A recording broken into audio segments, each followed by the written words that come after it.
you talk about finding different ways to win, and tonight was a different challenge where you had a team with nothing to lose, with all the momentum at half time, but you came out in that third quarter with a lot of intent of what you wanted to do. Yeah, we keep showing a lot of resilience. I think that this team is showing grit. We kind of get into that halftime and we kind of regather ourselves a little bit. And I want to give Brisbane all the a ton of props for how they played, and D-Mac getting those guys ready to compete. They really came after us, and I want to give our guys props. To come out and start the third on a 10-0 run, that was exactly the response that we needed. We won the second half by 18. We won the rebounds game. We won the 3 games. We had 25 assists on 29 made field goals. And, I'll be honest with you, we're a little fatigued after a hell of a game against the Sydney Kings. But I thought our guys kept regathering themselves and competing.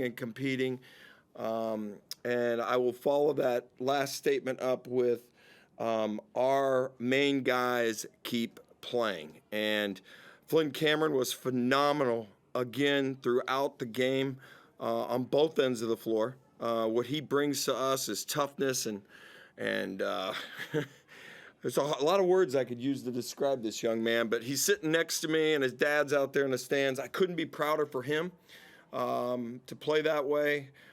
He plays just a type of basketball that is really, really impressive in this day and age because he's really, really skilled. He's shooting the ball. He's getting it to the rim. He's making the threes. And then he's taking the other guy's best defender or offensive guy at a lot of times. And he's playing a complete game. And what you see today, where he started at in August when I first got a chance to see him and stuff, and where he is, he's just leaps and bounds. He's getting better every game. Bryce Cotton's second half, he went in for 2 points at halftime, and there was a focus and a determination, not only from him, but with the group to get him involved. That's where you see, Zylan come in with, I think Z had 17, 10, and 8, and the 10 is assists, and he missed the triple-double on rebounds, which is kind of wild. But we got connected with those guys. And Z just does so many different things for us. And, when Bryce is off the ball, then Z or Flynn has it, and that's how we operate. And, just credit there. And the last person I'll shout out just a little bit is we are seeing Troy Brown grow each game, and what he's doing defensively and his presence and, how he's figuring out the offense is really changing us as we go, too. I'll come to you, Flynn, and then I'll come back to you, Mike. I asked you a couple of nights ago about coming back to Brisbane. You spent a lot of time growing up in this part of the world, and like Mike said, your dad was in the building tonight. Did you enjoy getting back here? I think there was a lot of family in the building tonight. He probably had to get about 8,000 tickets. I had a lot of family and friends in the gym tonight, and it's always good coming back home and being able to play in front of your family. So obviously, I felt something in the air, and I just thought it was real special. You also look like you're playing with all the confidence in the world right now. You spoke a couple of nights ago about the confidence that your teammates and Mike has given you, but is this the best you've ever felt just playing basketball right now? I'd say I've just always been a confident person, and I think that us as a team, we're still growing, but that also gives me more confidence, just knowing that we haven't reached our peak in terms of how we play as a team, and we can only get better. So I'm just kind of exuding confidence from that too. Yeah, I'll jump in there, and I haven't given him anything, to be honest with you. He's earned it. He's earned every bit of it from the moment he got to Adelaide. I talk about my visit to Auckland and sitting with him, and he was extremely confident in his ability if given the right opportunity. His dad was extremely confident in who his son was as a player. I have a ton of respect for his dad. I ended up talking to his dad. It felt like 4 hours on the phone because you got 2 coaches just talking basketball and talking about his son. But he's earned everything that he's gotten. I mean, there's been nothing given other than I thought there was a picture for him with the Adelaide 36ers. He's taken that and run. I'm sure you know by now that his dad's not someone that you want to cross. Yeah, absolutely. But I think if his dad's anything, his dad's super nice on the phone, but I know his son is tough.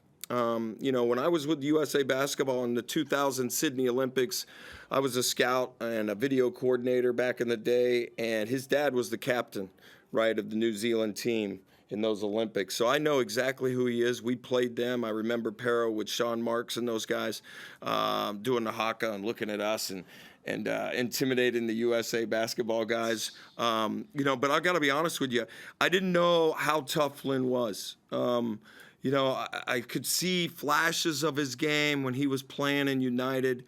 You think that there's there, but when you see it on an everyday basis, and he plays tough on both sides of the ball. I would not want to cross this guy anywhere, but I just love his style. It's a tough physical style that doesn't cross the line.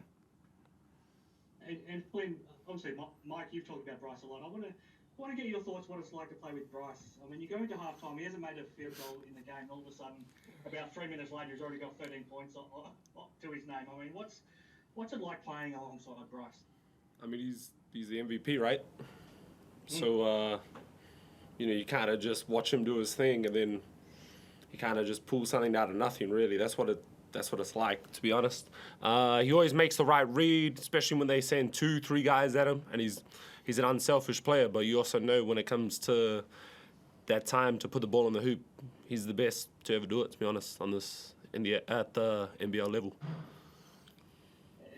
And Mike, you touched on Zylan before. I mean, it's surprising he missed the triple-double because of the rebounding, you said. But you'd think that was the given, right? I mean, that's the one. Yeah. But we got into some rhythm in that second half. I praise Bryce, man. He makes the right play over and over and over. They were doubling him, and they getting 2 guys on the ball, and he tries to get it moved to the second side, and. We found a little rhythm with Z and Bryce at the top of the floor in the second half and the way they were guarding us. But, both those guys are really, really, really unselfish players with the ball, and they're willing to move it, and they're willing to, try to make, a good shot to a great shot, and that's a great quality for our team. But just on Z specifically, he just felt like he wasn't going to let you loose tonight. I mean, he got to the foul line 14 times. He's so aggressive, and like you said, the 10 assists, so he's passing the ball. But he just had that determination in the second half where he wasn't going to let you lose. Yeah, he's a tough physical competitor too. I pound for pound at his size too. We don't talk about pounds over here. Nobody knows what I'm talking about. Never mind. But it's at 6'8" or whatever he is. He's a really big physical athlete. And he's a presence at the rim. And I thought that his ability to connect our team with his passing and his rebounding is just invaluable. He helps us with the ball handling. You see Bryce and Z and then Flynn handle it a bunch. But his role is sort of that Swiss Army knife, and he does a lot of different things for us. But yeah, you kind of are sure he's going to get to 10 rebounds pretty much. So.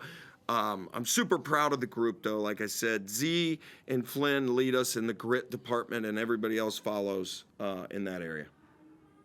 You talk about the group being a bit tired after this, 2 tough games this weekend. You've now got 1 game in the next 14 days. So how do you approach this? Is there something you work on specifically? Do you try to freshen up, or how do you approach it? Well, you guys heard me say it a lot last year. I think these guys are a little bit like thoroughbreds. They need to play. And I don't like these long breaks. I think it's the worst thing. I think that we need to play. Once we get into the rhythm of the season, then we need to play. And we've been in a really good rhythm about every 4 days. We've had a game for the most part. I think that's a great pace for the league. So, yeah, I'm going to have to figure it out a little bit. We'll go home, and we only have a couple of more home games, and we'll be really focused in on number one, getting our rest and recovery, then trying to play a really good Tasmania team that's fighting for their lives and trying to win, and they're playing their best basketball at the end of the season. We'll get regenerated to protect the home court there in Adelaide, and then we'll figure out that break, because coming out of the backside of the break, after we have all those days off, then we play, like every other day all of a sudden. So, it's just part of the schedule. It's part of what we have to do. We'll figure out the rhythm and the deal that we need to do with our schedule. I think that we came out of the FIBA break in a pretty good place, and we'll try to manage it sort of similarly. And just lastly, Flynn, do you feel similarly? I mean, you play on Friday night, and then you don't play again until I think it's the last game of Hoops Fest in Perth, 9 days later. Are you asking me about the break? Yeah, I mean, Flynn would like for 14 days off, okay? Let's just call it what it is. Flynn would like a 2-week break, come back to the Gold Coast, hang out. I'd say I'm like, I always like to play even the long off days. Say if we have like 2 days break, I'm dying to get back on the court by day one. Yeah. Yeah. Yeah, he's one of those guys that I have to manage. I think that when there's that rhythm of the season where you're playing every so often, that you do have to taper your individual workouts. You have to taper certain things because the season starts to get long and it's a grind and things like that.